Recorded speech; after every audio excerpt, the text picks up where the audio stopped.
Assalamualaikum warahmatullahi wabarakatuh. Waalaikumsalam warahmatullahi wabarakatuh. Good morning, everyone. Morning. Today, I will present the idioms material.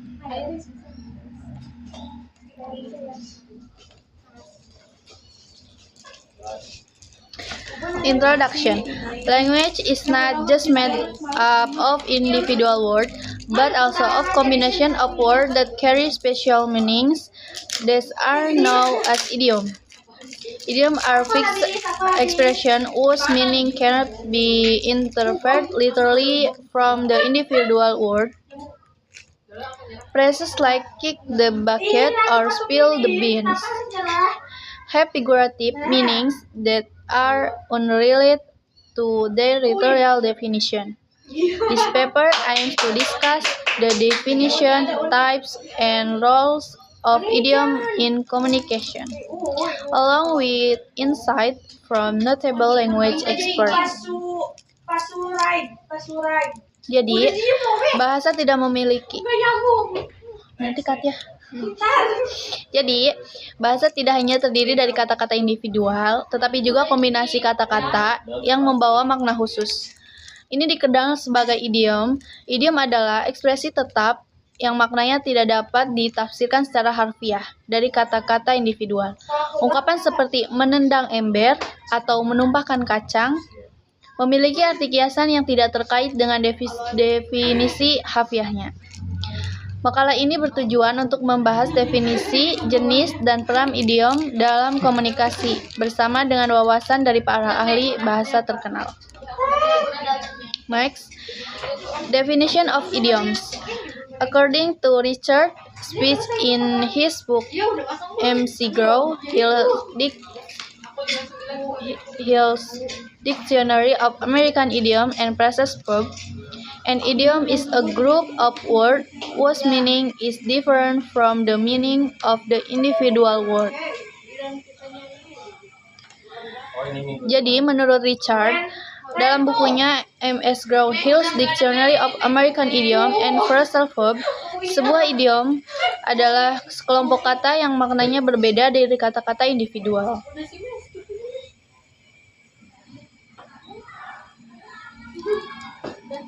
Ini berarti bahwa idiom adalah frasa yang maknanya tidak dapat ditebak dengan menerjemahkan kata-kata individual. Misalnya, idiom mematahkan kaki. Sebenarnya mematahkan kaki itu artinya semoga beruntung. Bukan secara harfiah untuk mematahkan kaki. Next, types of idioms. Idioms can be categorized into several types. 1. Pure idioms. The idiom's meaning is completely different from the literal meaning.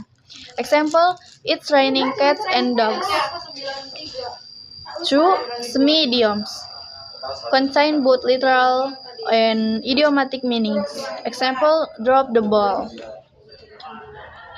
To make a mistake. 3. Binomial idioms. Consists of two words connected by and or. Example, safe and sound, more or less. 4. Prepositional idioms include a specific preposition. Example, in charge of and behold of.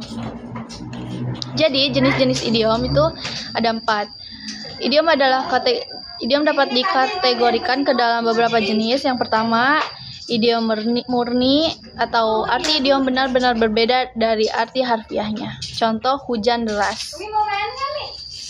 Yang kedua, ada semi-idiom, mengandung arti literal dan idiomatik. Contoh, drop the ball. Artinya untuk membuat kesalahan. Yang ketiga, idiom binomial, terdiri dari dua kata yang dihubungkan dengan dan atau.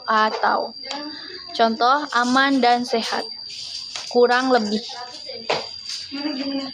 Yang terakhir, idiom preposisi atau sertakan preposisi tertentu. Contohnya, bertanggung jawab, atas, dan atas nama.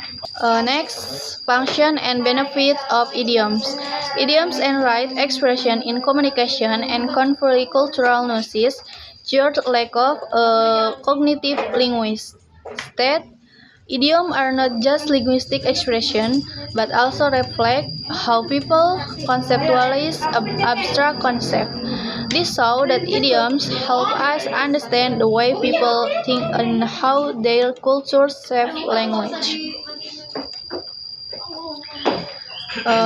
In addition, idioms strengthen the style of speech or writing, add naturalness to language use, improve fluency in English communication.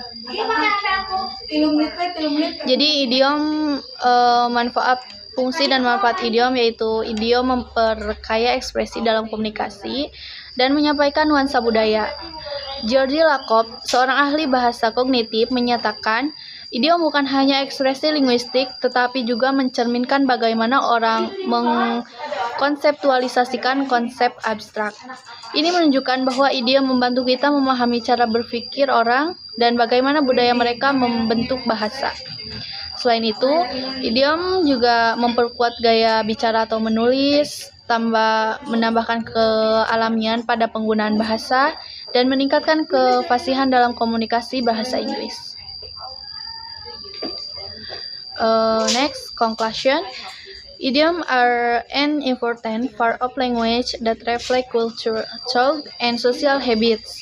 Mastering idiom means gaining a deeper understanding of how people communicate naturally.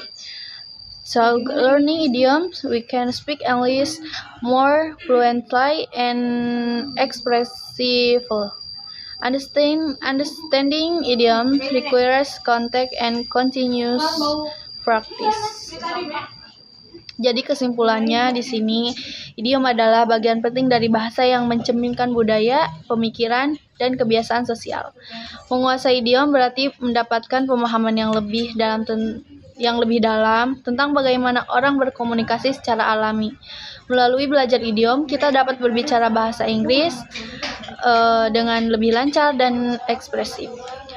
Memahami idiom membutuhkan konteks dan latihan berkelanjutan. Okay, thank you.